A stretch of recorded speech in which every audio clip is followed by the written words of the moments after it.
The possible costs to an organization following an accident in the workplace include 1. Lost production, 2. Staff replacement, 3. Staff training or retraining, 4. Staff absence, 5. Sick pay, 6. Temporary replacement with the need of additional training, 7.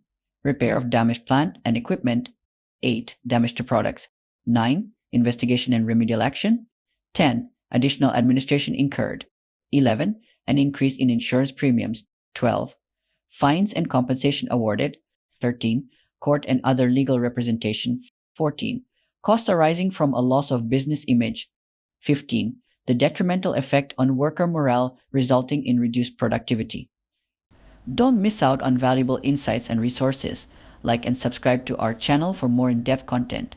Join our WhatsApp and Telegram groups for exclusive information and reference materials to support your learning journey. The link is in the description. Thank you.